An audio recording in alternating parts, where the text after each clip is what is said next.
tie the spring olive. Hook and what I've got in the vise is a camisand. It's a B170 size 14. The thread I'm going to be using is the uni thread in olive. Now I like to tie it in yellow as well, so I have some tie the same pattern but with yellow thread. Just slightly lightens up, especially the head area and so. But when I want it on the darker side I use this, I use the olive. Now wax the thread, taking it down until when I let the bobbin go it should be in line with the barb of the hook. Now this is an optional, you could use normal hackle fibre, or in this case what I like to use, and this is Coq de Leon, and I've dyed it a yellow. It's a nice colour. Now what I do is simply just take about half a dozen fibres or so from the stem. Now don't be shy with the fibres, and then take them off. This will line up the tips for you. At the beginning of the season I like to make sure the fly sits up correctly and you need a good tail, and the fish don't mind. I find they don't anyway. Tail length, at least the length of the hook. Could be slightly longer if you wish. Now what I do here is I simply do a turn over, and that's onto the bare hook. Keeping hold of the tips and bring the thread underneath, and then bring the thread onto the bend of the hook and bring it up. Pull it and then lock it down. And as you see there, what it did was to lift and separate the tail, and that's exactly what you're looking for. And then come in, cut the full length of the body, and you've got to leave a good 3mm or so for your hackles. And basically it keeps you in proportion, keeps everything nice and neat and tidy. For the body, this is one of my favourite fibres now, or one of the favourite materials, is the turkey biot. It's an excellent fibre. It's not the strongest in the world, but you can protect it, so you can actually put super glue in the body and wind over it, and that protects it and makes it last much longer. Now this one's calabatus. There's a blue-winged olive, which is another good one, and then basic olive. And you can change the colour of the body depending on the light, and it certainly is worth tying these in different colours. Use the same pattern but just tie it slightly lighter or darker. Now you'll find on the turkey biot on one side there's a fine hair or fibre. In this case, which is going to be in the top. Underneath is the fine edge with no fibre at all. Now I tie this on the side. Now make sure you wax your thread. And nice and tight, and touch and turns. Take your thread up, leaving a nice base for winding your biot up to that point there. Now as I said, what I do is I use super glue to help protect and make it last that wee bit longer. Simply just rub it on. Nice fine coat, don't put too much on. Now with the fine hair being on top, when I bring this round and twist it, the hair should be at the back, so the leading edge is the edge without the fibre. And then you just basically bring it up so that you're forming a nice shape, and you get a nice segmented body using the turkey biot. To get to this point here now, what I do is keep the biot straight up, bring it in, basically right to the area where I want to start, or finish, sorry, the body. Come in, put an angle into the thread, and then just touch and turns, wind it down. Now a lot of people say that the biot breaks there. If you've waxed your thread, it actually gives it a bit of cushion, and it doesn't cut into the biot just as easy, and that's what you want. The wax gives it grip, gives it a wee bit of softness onto the thread, makes the thread, takes the dryness away, and so it makes it much easier to tie. Again, what I would do is take the thread to the eye, then come back up. I'm going to measure this for you, the distance I've got for both these hackles.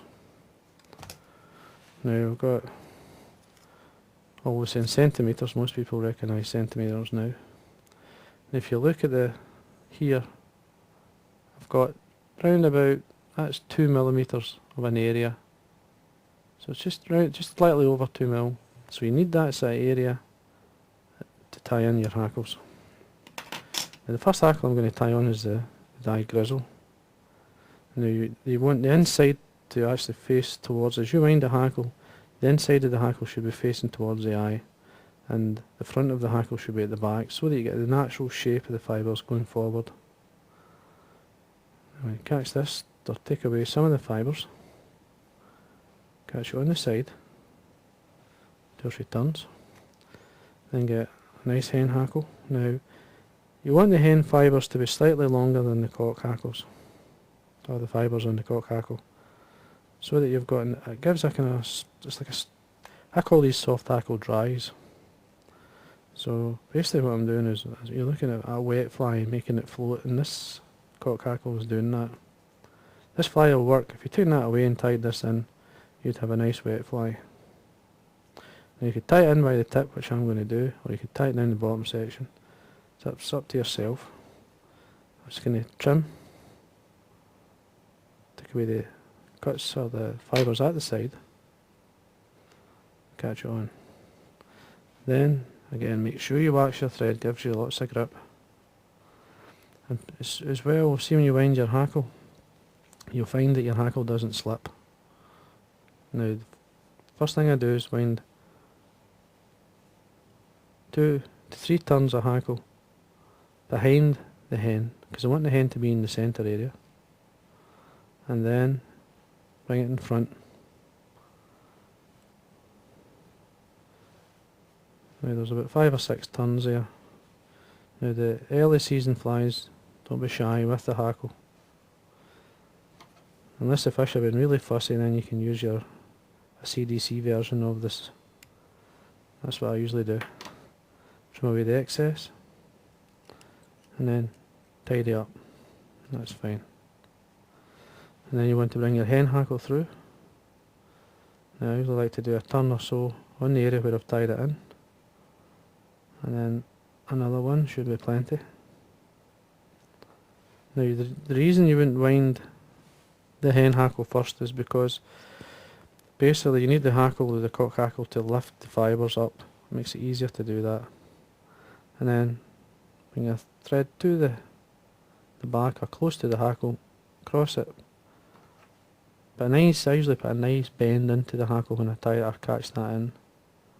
Trim away the excess. Now you will catch 1 or 2 fibres, so you can trim these away. Again, make sure you wax your thread. Now we draw these back out the way. I can honestly say that spider patterns catch me more fish than most. I mean, the CDC flies are there, but for a spider pattern, I've had lots and lots of fish on these flies over the guts of 30 years that I've fished, and I'm still happy with them. Nice fit finish. Then come in, trim away your thread. Now I'm going to lift these fibres just to show you how it should sit, or what it should look like. Now I don't normally varnish the head of these, I usually just leave them. If you want to last that wee bit longer, then you can do that, but the wax gives you lots and lots of grip. Lifting these up.